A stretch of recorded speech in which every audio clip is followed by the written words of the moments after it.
Hello everyone, welcome back to YouTube channel. दोस्तों, आज हम इस वीडियो में जानेंगे कि 2023 में अक्षय तृतीया कब है और अक्षय तृतीया के दिन लड्डू गोपाल जी का चंदन श्रृंगार कैसे करनी चाहिए और चंदन श्रृंगार कितने दिनों तक करनी चाहिए। तो दोस्तों, चंदन श्रृंगार चंदन का पेस्ट बना करके और मैंने इसमें डाल दी है गुलाब जल और थोड़ी सी गंगा जल। उसके बाद लड्डू गोपाल जी का पूरे शरीर में लेप लगाई जाती है चंदन से। दोस्तों, चंदन यात्रा अक्षय तृतीया से शुरू होती है। अक्षय तृतीया से लेकर के 21 दिनों तक चंदन यात्रा चंदन श्रृंगार किए जाते हैं।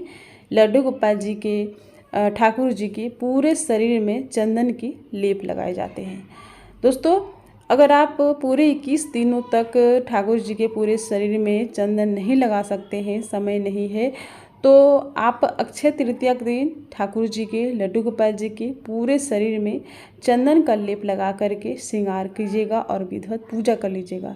उसके बाद दूसरे दिन से अगर आपके पास समय नहीं है तो लड्डू गोपाल जी के हाथों में, पैरों में और गालों में थोड़े थोड़े से चंदन लगा करके टचअप करके और फिर आप पूजा कर सकते हैं। और आपको 21 दिनों तक करना है, क्योंकि चंदन यात्रा चंदन श्रृंगार 21 दिनों तक चलती है। दोस्तों, लड्डू गोपाल जी को गर्मी से बचाने के लिए चंदन के लेप लगाए जाते हैं। चंदन की तासीर जो होती है ना, वो बहुत ही ठंडी होती है।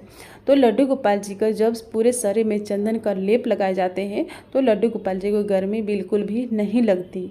तो चंदन श्रृंगार मैंने बताया कि अक्षय तृतीया से लेकर के आपको 21 दिनों तक चंदन श्रृंगार लड्डू गोपाल जी के करने हैं।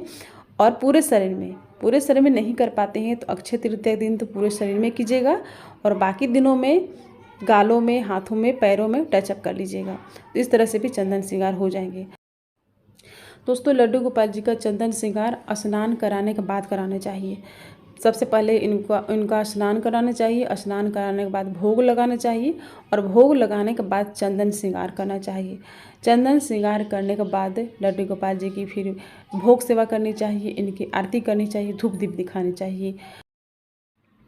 दोस्तों, शास्त्रों के अनुसार कहा जाता है कि अक्षय तृतीया के दिन सोने या फिर चांदी के सामान खरीदने चाहिए, सोने चांदी के सामान की खरीदारी करनी चाहिए।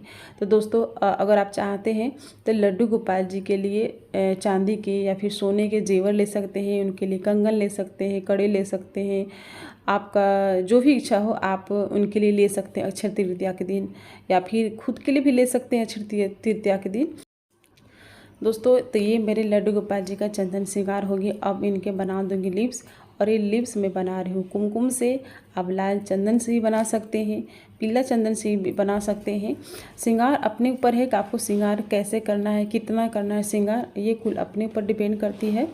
तो मेरे लड्डू गोपाल जी का चंदन श्रृंगार हो गया। अब मैं इनके बना दूंगी आईब्रो, और ये बहुत ही क्यूट लग रहे हैं। तो आप भी अपने लड्डू गोपाल जी का अक्षय तृतीया के दिन इसी तरह से श्रृंगार कीजिएगा।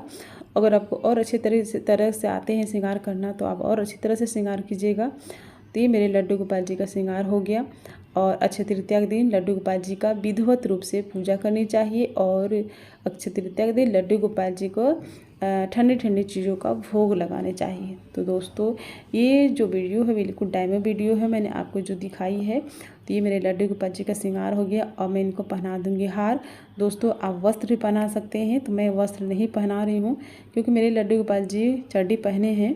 तो अब मैं लगा दूँगी इनके हेयर, और उसके ऊपर से मैंने लगा दी है मोर पंख, और मैंने तुलसी दल दे दी है, जिससे कि लड्डू गोपाल जी प्रसन्न हो और इनका श्रृंगार पूरा हो जाए। उसके बाद उतारी जाएगी इनकी आरती। और ये मेरे लड्डू गोपाल जी तो इतने सुंदर लग रहे हैं कि मैं क्या बताऊं। और उसके बाद आपका जो समर्थ हो आप भोग लगाइएगा। पकवान भी बनाकर घर में भोग लगा सकते हैं, फ्रूट्स लगा सकते हैं, मिठाई लगा सकते हैं। भोग तो अपने ऊपर होते हैं, और कोशिश कीजिएगा ठंडी ठंडी चीज़ों का भोग लगाएं। तो ये मेरे लड्डू गोपाल जी का चंदन श्रृंगार हो गया। और चंदन श्रृंगार करना बहुत ईजी है। और दोस्तों, लड्डू गोपाल जी का चंदन श्रृंगार आपको मॉर्निंग में करनी है और दिन भर इसी तरह से इनको रखना है। और रात्रि में इनको स्नान नहीं कराना है, चंदन लगे ही शरीर में हो और उसी तरह से उनको सुला देना है। मतलब ऐसा नहीं आप करिएगा कि रात में जब सुलाने जाए तो उनका जो चंदन है उनको नहला दे या गीले कपड़े से पोंछ दे, नहीं। वे जो चंदन है ना लड्डू गोपाल जी के, वो अपने आप ही सूख करके झड़ जाते हैं। तो आप सूखे कपड़े से ना लड्डू गोपाल जी के शरीर को साफ कर दीजिएगा और फिर आप इनको सुला दीजिएगा। तो दोस्तों मेरे लड्डू गोपाल जी चंदन श्रृंगार में कैसे लग रहे हैं प्लीज़ कमेंट करके ज़रूर बताइएगा और वीडियो को लाइक कीजिएगा और अगर आप चैनल पर नए हैं तो चैनल को सब्सक्राइब कर लीजिएगा। तो फिर मिलूँगी एक नई वीडियो के साथ, तब तक के लिए हरे कृष्णा, राधे राधे।